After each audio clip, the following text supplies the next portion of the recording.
Mic sini. I had two meetings with regards to 1MDB this afternoon. The first meeting was with the Board of Directors, Dato' Nur Asman Ayub and Dato' Kamal Muhammad Ali. The second was with the President of 1MDB, Arul Kanda, who was accompanied by the former CFO, Asmi Tahir, and the former General Counsel, Ivan Chen. The purpose of these meetings was to determine the financial status of 1MDB, especially with regards to its ability to repay and service its debts obligations. The directors of 1MDB confirmed that 1MDB was insolvent and was unable to repay its debts. The former CFO, Asmi Tahir, has also written to MOF in March 2018 to state that 1MDB will not be able to service its interests due in April and May 2018. However, Arul Kanda, when asked, highlighted that he is on garden leave until the end of his contract in June 2018. Therefore, he claimed that he is in the dark as to the financial situation of the company. I then asked the Board of Directors as to what had happened to the $940 million worth of investment units previously held with BSI Bank, Singapore, as well as the $1.56 billion worth of overseas investment funds belonging to 1MDB Global Investments Limited. Together, these investments are worth purportedly 9.8 billion ringgit, which if redeemed would be more than sufficient to meet 1MDB's financial obligations for the next few years. The Board of Directors would be supplying the Ministry with the 1MDB board meeting minutes, management accounts, and all other documents and letters issued by the government, including the previous finance minister, claimed that they have repeatedly disputed the value and even the existence of these investments during the monthly board meetings. This is because the 1MDB management has repeatedly failed to supply the board with any evidence over the existence of these investments over the past 2 years. Dato' Kamal Muhammad Ali called these 1MDB investments a scam. This is from the director of 1MDB. Separately, Asmi Tahir responded that these investments existed even though BSI Bank was wound up. He gave the unbelievable excuse that the fund managers refused to communicate with 1MDB in writing because of the ongoing investigations by the United States Department of Justice. Arul Kanda, on the other hand, claimed that all financial matters were handled strictly by the company CFO, and he is absolutely uncertain as to what the value of these investments are or whether they even exist in the first place. It is completely unbelievable that a highly paid and experienced investment banker can be so irresponsibly clueless as to not know whether 9.8 billion ringgit worth of investments are even real or exist. Arul Kanda's response was shocking and preposterous because prior to the change of government, he toured the country campaigning in the elections, preaching the financial viability of 1MDB and the soundness of its investments. In fact, Arul is today singing a completely different tune from the song he sang to the Public Accounts Committee has recorded in the parliamentary Hansard. I found Arul Kanda to be utterly dishonest and untrustworthy, and he instructed the legal advisors to the Ministry of Finance to review his position as the president of 1MDB. I have instructed the Ministry of Finance to take steps to appoint Pricewaterhouse to conduct a special position audit and review of 1MDB so that Malaysians would know the true financial state of affairs in 1MDB. We would then be able to determine the cost of the shenanigans to the taxpayers. We will submit the PwC report to the 1MDB Special Committee set up by the Prime Minister once it is completed. Now, I'd just like to add this. Number one, if the 9.8 billion ringgit worth of investments were still available, then the government of Malaysia would not need to fork out 7 billion ringgit to pay the debts of 1MDB. And this is what we have paid to date.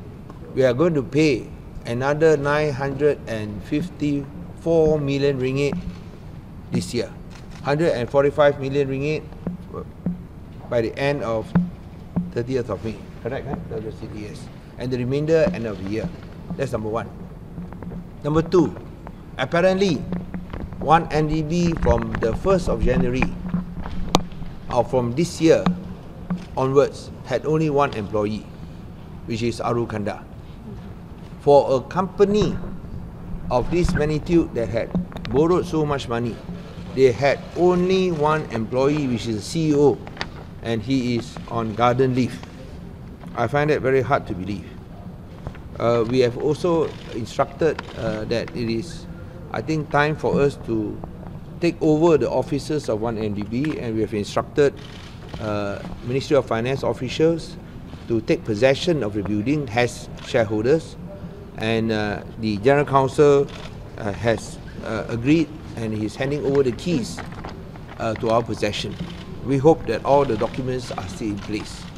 But as I mentioned earlier, the board of directors, which now comprises only of 2 directors, because the chairman has resigned, or the chairman is not available and is expected to resign, they have indicated that they will be furnishing all documents to the ministry, including letters issued by the Minister of Finance himself.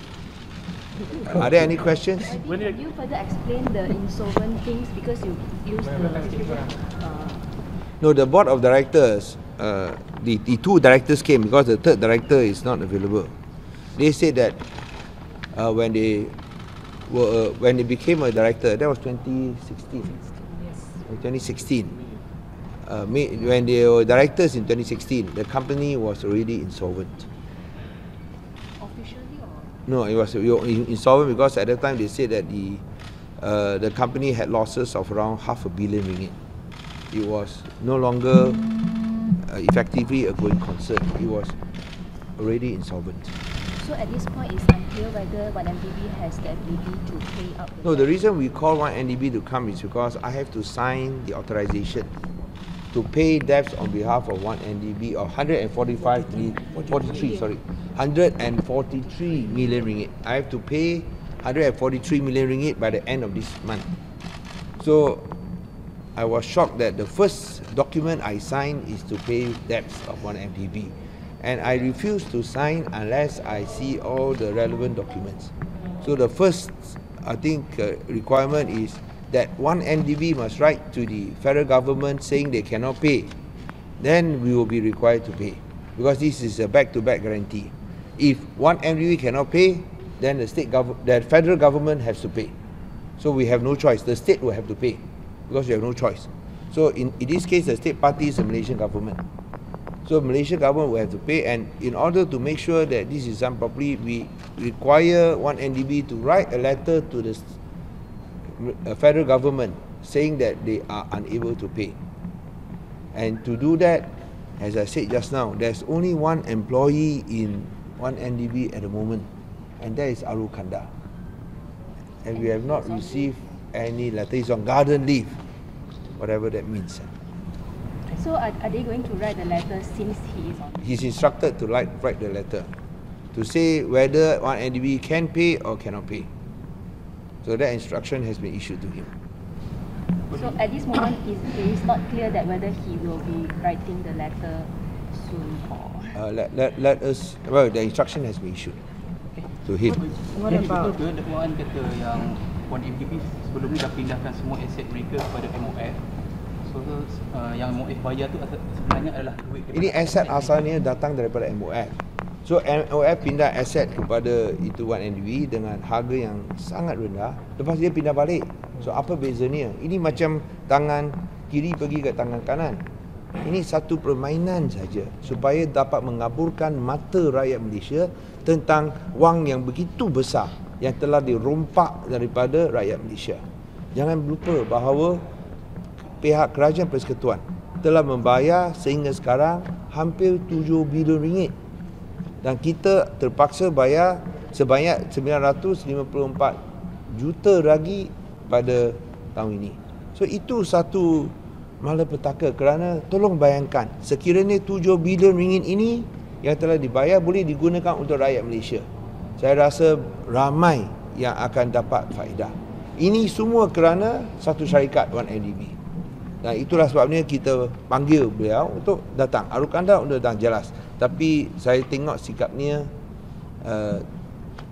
saya rasa apa yang kita sebut macam dia tak ada sebarang perasaan dia ada bersalah kerana paksa kerajaan Malaysia bayar 7 bilion ringgit bagi 1MDB. Dan ini semua rakyat tak tahu.